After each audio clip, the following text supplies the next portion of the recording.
Assalamualaikum warahmatullahi wabarakatuh.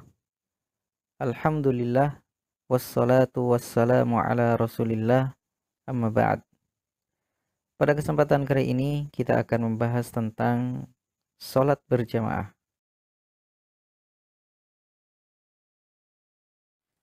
Salat berjamaah secara makna adalah salat yang dilakukan secara bersama-sama dan minimal dilakukan oleh dua orang atau bahkan lebih.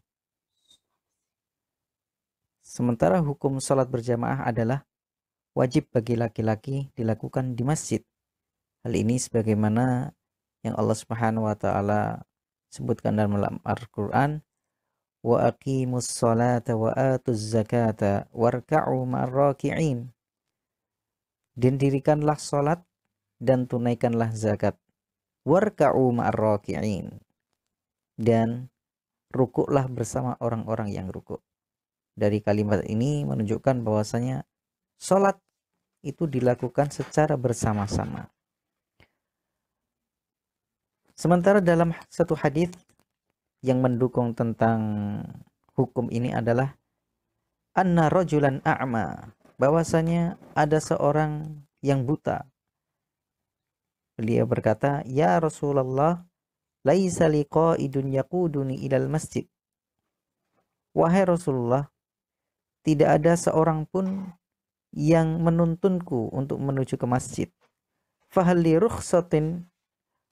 min rukhsatin an usalliya fi baiti. Apakah ada keringanan untukku untuk melaksanakan sholat di rumahku? Faqala lahu sallallahu alaihi wasallam, maka Rasulullah sallallahu alaihi wasallam mengatakan kepadanya, hal tasma'un nida bis shalah? Apakah engkau mendengar panggilan untuk sholat? Maka dia mengatakan, na'am, iya, tentu. Maka Rasulullah sallallahu alaihi wasallam mengatakan, fa'ajib, maka jawablah atau penuhilah panggilan itu. Dari kedua dalil ini menunjukkan bahwasannya tentang wajibnya sholat berjamaah dilakukan di masjid. Karena orang yang buta saja sampai diwajibkan oleh Rasulullah SAW, apalagi orang yang tidak ada uzur sama sekali. Maka ini menunjukkan tentang kewajibannya sholat berjamaah dilakukan di masjid. Lalu bagaimana tentang formasi sholat berjamaah? Ini dijelaskan bahwasannya apabila sholat berjamaah terdiri dari dua orang laki-laki, maka posisi imam berada di sebelah kiri makmum, yaitu dengan berdiri sejajar, rapat, dan lurus seperti ini.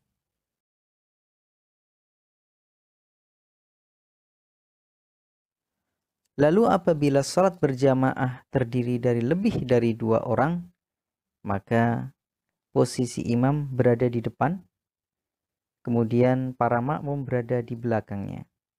Dan makmum membuat satu shaf yang lurus dan rapat.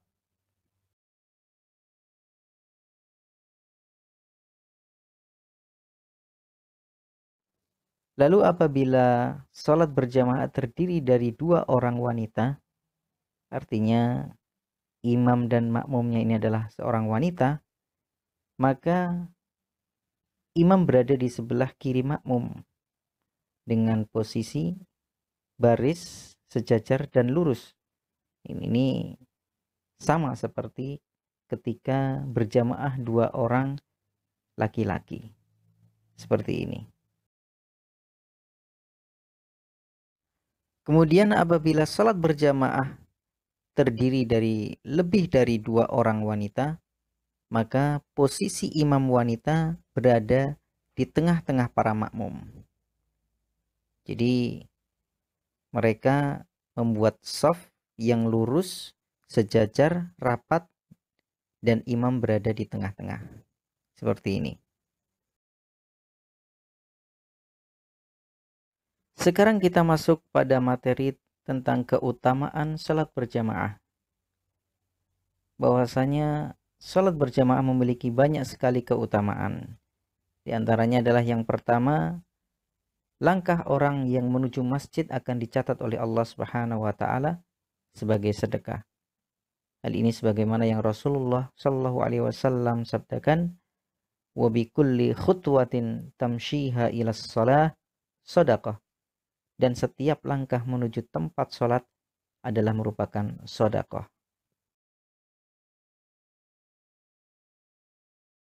Kemudian keutamaan yang kedua adalah bahwa sholat berjamaah adalah merupakan salah satu sebab terhapusnya dosa dan diangkatnya derajat. Hal ini sebagaimana yang Rasulullah SAW sampaikan dalam sebuah hadis, ala adullukum ala ma yamhullahu bihil khataya wa yarfa'u bihid darajat. Maukah kalian aku tunjukkan terhadap sesuatu yang Allah Subhanahu wa taala akan menghapus dosa-dosa dan mengangkat derajat? Maka para sahabat mengatakan, bala ya Rasulullah, tentu ya, wahai Rasulullah. Maka Rasulullah SAW bersabda, isbagul wudu alal makarih, yaitu yang pertama, menyempurnakan wudu dalam kondisi yang sulit, wa kathratul khuda ilal masajid, dan memperbanyak langkah untuk menuju masjid, wantidharis shalah ba'das shalah, kemudian menunggu sholat setelah melaksanakan sholat. Fadzalikumur ribat, yang demikian itu adalah merupakan sebuah perjuangan. Dan ini yang menunjukkan bahwasanya hadis ini bahwa sholat merupakan satu sebab terhapusnya dosa dan diangkatnya derajat adalah wa kathratul khuta ilal masajid, memperbanyak langkah untuk menuju masjid. Tujuannya apa? Untuk melaksanakan sholat berjamaah di sana. Maka ini adalah merupakan sebuah keutamaan yang besar.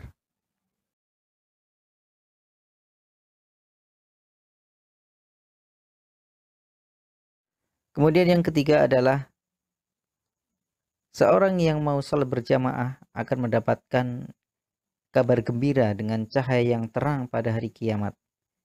Dan ini memang keutamaan bagi orang yang mau berjalan ke masjid dalam kegelapan dalam rangka untuk melaksanakan sholat berjamaah. Di mana Rasulullah SAW menyampaikan dalam sebuah hadis, basyiril masya'ina fid dzulami ilal masajid bin nurit tam yaumal qiyamah. Berilah kabar gembira bagi orang-orang yang berjalan ke masjid dalam kegelapan dengan cahaya yang sangat terang nanti di hari kiamat.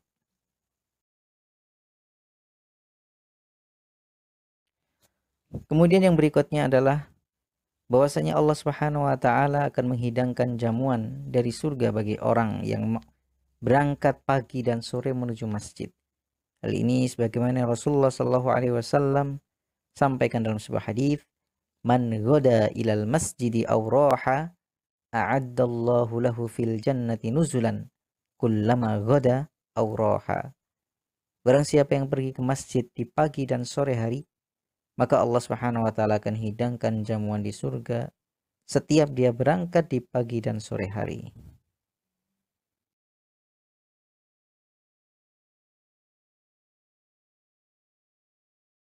Apa saja adab tentang sholat berjamaah? Maka di sini disebutkan beberapa yang merupakan adab ketika kita melaksanakan sholat berjamaah. Yang pertama adalah dengan cara memilih pakaian yang bagus. Hal ini sebagaimana yang Allah Subhanahu wa taala firmankan dalam Al-Qur'an, ya bani Adam khudhu zinatakum 'inda kulli masjid. Wahai anak Adam, pakailah pakaianmu yang indah di setiap kali memasuki masjid. Maka hendaknya kita ketika ingin pergi ke masjid dalam rangka melaksanakan sholat berjamaah menggunakan pakaian yang baik, yang bagus, yang indah. Terkadang kita saja ketika kita ingin bertemu dengan orang yang kita hormati, kita mempersiapkan diri dengan memilih pakaian yang bagus. Apalagi kita ingin menghadap Allah Subhanahu wa taala. Maka kita lebih bisa mempersiapkan diri untuk berpenampilan yang lebih indah. Kemudian yang kedua, berwudu dari rumah. Hal ini sebagaimana yang Rasulullah SAW sampaikan dalam sebuah hadis, "Man tatahhara fi baitihi", barang siapa yang bersuci di rumahnya, "tsumma masya ila baitin min buyutillah", kemudian dia berjalan menuju salah satu rumah-rumah Allah Subhanahu wa taala, liyaqdiya faridatan min faraidillah, untuk melaksanakan salah satu kewajiban dari kewajiban Allah, kanat khutwatahu ihdahuma tahuttu khati'atan, maka salah satu langkahnya akan menghapus kesalahannya, wal ukhra tarfa'u darajatan, kemudian langkah yang berikutnya mengangkat derajatnya.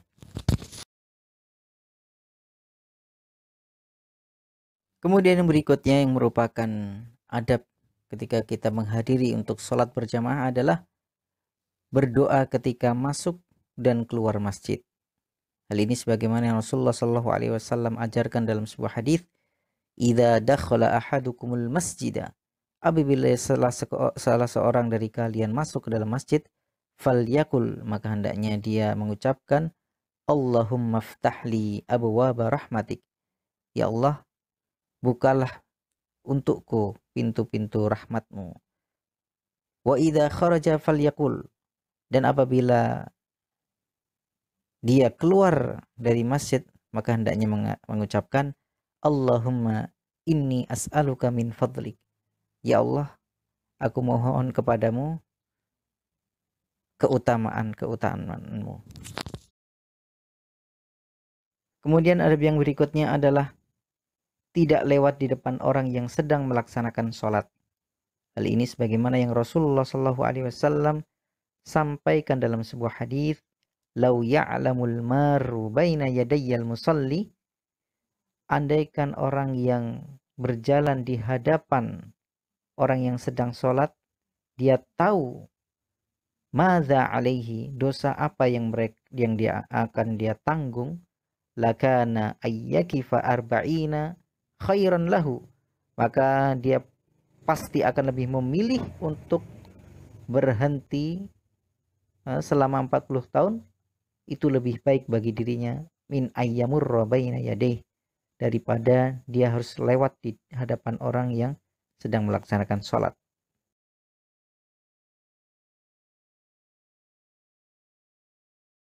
Kemudian adab yang berikutnya juga adalah melaksanakan sholat 2 rakaat sebelum duduk. Hal ini sebagaimana dalam hadis, "Fa'idza dakhala ahadukumul masjidah", apabila salah seorang dari kalian itu masuk ke dalam masjid, "fala yajlis", maka hendaklah janganlah duduk, hatta yarka'a raka'atain, sampai dia ruku 2 rakaat. Artinya jangan sampai duduk terlebih dahulu sebelum dia melaksanakan sholat 2 rakaat. Kemudian yang berikutnya juga adalah menghadap sutrah ketika sedang sholat. Hal ini sebagaimana Rasulullah SAW sampaikan dalam sebuah hadis, "Idza shalla ahadukum falyusalli ila sutrah", apabila salah seorang dari kalian itu sholat, maka hendaknya dia sholat dengan menghadap ke sutrah, wal yadnu minha, dan dia mendekat darinya. Artinya sutrah di sini adalah sesuatu yang bisa membatasi antara dia dengan tempat sujudnya, artinya supaya tidak dilalui oleh orang lain. Bisa berupa meja kecil atau kursi kecil atau tembok atau tiang atau bahkan orang yang sedang duduk. Kita bisa jadikan dia sebagai sutroh agar orang yang ingin berjalan lewat di hadapan kita bisa lewat di depan sutroh, jadi tidak lewat di hadapan orang yang sedang sholat langsung. Kemudian adab yang berikutnya adalah menjawab panggilan azan. Bagaimana Rasulullah SAW sampaikan dalam sebuah hadis, "Idza sami'tumun nidaa", apabila kalian mendengar panggilan azan, faqulu mithla ma yaqulul muadzin, maka hendaknya kalian mengucapkan sebagaimana muadzin itu mengucapkan. Artinya ketika muadzin mengucapkan Allahu Akbar, maka kita juga menjawabnya dengan Allahu Akbar. Kecuali ada beberapa yang kita mengucapkan tidak sama dengan muadzin. Misalnya ketika hayya 'alas shalah, maka kita menjawabnya apa? La haula wala quwwata illa billah. Kemudian hayya 'alal falah, kita juga menjawabnya dengan la haula wala quwwata illa billah. Selebihnya kita mengucapkan sama persis seperti apa yang diucapkan oleh muadzin. Kemudian yang terakhir adalah memanfaatkan waktu antara azan dan iqamah untuk berdoa. Karena di antara waktu tersebut merupakan waktu mustajab untuk melakukan doa.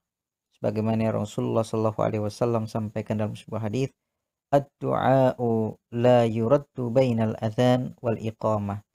Doa itu tidak akan tertolak apabila dilakukan di antara azan dan iqamah. Demikian yang bisa disampaikan. Wabillahi taufik wal hidayah.